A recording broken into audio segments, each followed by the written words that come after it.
I want to thank you guys for putting this event together. This is really awesome, and it's a real testament to where our journey is going, all right, and how all different kinds of bartenders are coming together, because it's kind of the same craft, a little bit, but all bars are different. There's lots of different kinds of bars. You can't really categorize every kind of bartender to every kind of bar. So it's great to see events like this going on. I love the Flair. I don't practice Flair, but I've broken my fair share of bottles trying. So it's cool to see. It always amazes me, and especially at an international level. So you've done a great job. Let me introduce myself. My name is John Lermayer. I'm a bartender. Okay, I operate a bar in South Beach called the Flair. All right, I am not a professional speaker. I am not a professional bar trainer. I'm a bartender. I've been bartending 15 years. Dive bars, 5-star restaurants, celebrity-based nightclubs, crackhead nightclubs, cocktail bars, and I've kind of just, with the indecision of not knowing what to do with my life, I've kind of ended up here and am currently considered, or so they tell me, one of the nation's top mixologists. All kind of happened by mistake. I was drinking most of those years, so I'm not really sure. I can't put it into a timeline. But here we are. So I just want to talk about the introductory cocktail. I don't think we can talk about cocktails without drinking cocktails, so I hope you guys are thirsty. Starting off with the simplest of all cocktails, the Great Forgotten Classic. If you want to talk about mixology, you look in your past. Okay, then we'll get into contemporary cocktails. Anthony Alpha's going on after me. He'll talk about the future of cocktails. Trust me, there's no one doing it to the degree that Anthony Alpha's doing it. This is a real treat. I'm psyched for it. Classic daiquiri. What are you drinking? You're drinking rum, lime juice, and sugar. That's it. 3 ingredients. Maybe in some more classic cocktail books, if you pick them up, you'll see a dash of bitters in there. I didn't find it necessary. Simple, refreshing cocktail that surprisingly you can't get in most bars.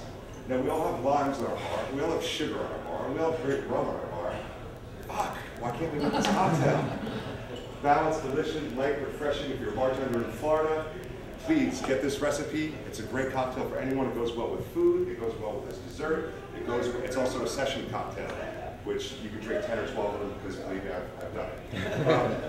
So I just want to introduce some of my support staff real quick. Gabriel Orta right here is my right-hand man at Florida Room. This guy has won about 15 consecutive cocktail competitions in Miami. We also won, from one of the ones he won on to Brazil to compete in an international competition in the Cachaça World Championship. And our boy from Miami took it home against London, against France, against all the United States, against Canada. That's Gabriel Orta. Read your trade magazines, you'll be seeing him everywhere. Next to him is Hillary Chu. She takes care of the bar at the Gansmore in South Beach. Named by Cheers Magazine's one of the industry's rising stars. Give it up for Hillary. She's right here, this is William Codman, London trained, Boston all-star, easily considered top bartender from Boston. He's down here to see what we do in Miami. So, and then in the back, I always love to call her out, that's Susan Strom, the coolest woman in the booze business. Diageo. And it's important to talk about mixology and talk about the people who represent the brands. Because mixology is a personal pursuit. You can't learn this shit in a bartending school, although some of the ads will claim that you can. All right, because you can't learn this stuff using dye. All right, so there's certain brands and people within the brands that are embracing the bartenders as a craft. They're coming forward, and they're the ones that are helping out people like me. And if you guys want to get more into it, reach out to your brands. And you'll start to recognize if you ask for this stuff, the brands aren't going to tell you no, because they want educated bartenders. All right, so give it up for Susan. Thank you. I've always wanted to stand at one of these things. I didn't think it would say this in front of it. So we'll talk about it. So we're gonna run through a couple of cocktails. I'm not gonna keep you here too long. We are gonna do a little tasting of spirits because it's a firm believer. Unless you start to appreciate spirits and great spirits and well-made spirits and artisanal spirits, you can't begin to make great cocktails. All right, what's most popular, what's most expensive, believe me, is not the best thing on your shelf. The proof is always in the glass. So let's get into some tasting. We're going to start with the harshest stuff and go towards the smoothest stuff, and then there's some real treats in these vests. So on your right, there's 2 brown spirits. Pull that napkin off.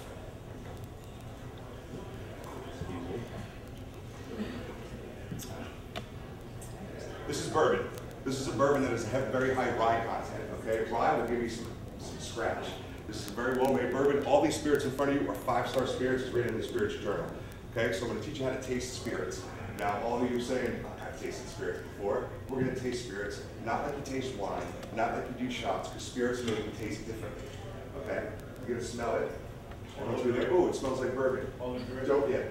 From your right, we're going to go left. Don't jam your nose in the glass. This is 80 proof spirit. If you jam your nose in the glass and sniff, it's going to burn. All you're going to smell is whiskey. All right, it's going to give you that awful taste in your mouth. It's going to bring you back to a time where you're really fucked up on Jack Daniels, McDonald's, and that can make you sick. Okay? No, handle this a little more gently. All right? Go your nose, and you smell a burnt sensation. Okay? I'll wake you right up. It's got that burnt flavor to it. Kind of a burnt vanilla, some burnt orange peel. Maybe like you burnt your grandma today while you were boiling it. Smell that? Gently do it. Get to know these kinds of smells. Learn to appreciate spirits like that, because they're meant to be noticed. Anytime you read a rating of a spirit, it'll talk about the nose. That's not jamming your nose in it. That's not doing the shot.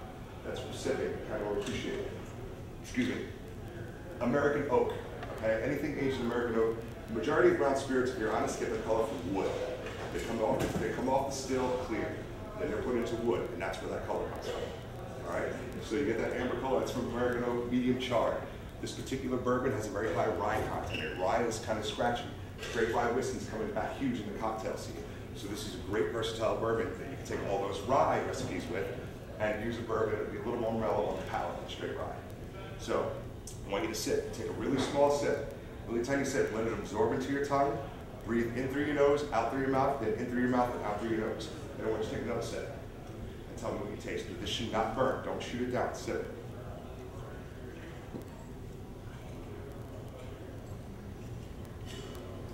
That alcohol kick, it's 80 proof. Once you cleanse your palate with it, sip it again.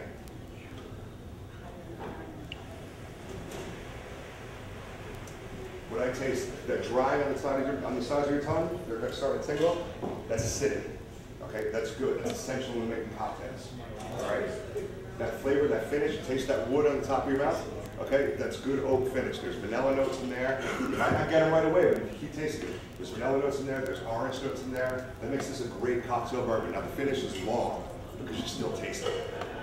Long finish is good, especially when you're mixing cocktails. Okay, because sometimes with spirits, it's not about what you taste right away. When you taste 10 minutes later, 15 minutes later, 20 minutes later, that's a well-made spirit. Okay, they're not putting artificial flavors in it that are quick and go away. It's a really well-made spirit.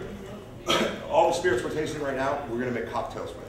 So I want you to get a flavor profile on them. We're going to realize why I made that cocktail with that spirit. Okay? So move right along. This is to the Irish category. Okay? Bush Black. Jameson is the fastest growing whiskey in the world. Okay, all you guys work in bars where Jameson's flying off the shelf. Guarantee you, if you taste this against Jameson, and I've loved Jameson, I drink my fair share of cases. Okay? This will hang right in there. Okay? This is Black Bush, all right? Smell that. It smells like you just bit into an apple, like a green apple. Does anybody agree with me? Smell that apple like a Granny Smith apple was just broken open. Does anybody smell anything else? Pear, banana? Okay, this is not a tasting seminar, so we're going to move right through this. Now, a quality made spirit will taste like it smells. And if you get into doing this more, you'll realize how rare it is that happens. Okay, half the spirits on the shelf will do that. This is very honest, good, well-made spirit. Man, Irish whiskey is underrated. Taking nothing away from Scotch and bourbon, Irish whiskey, every time.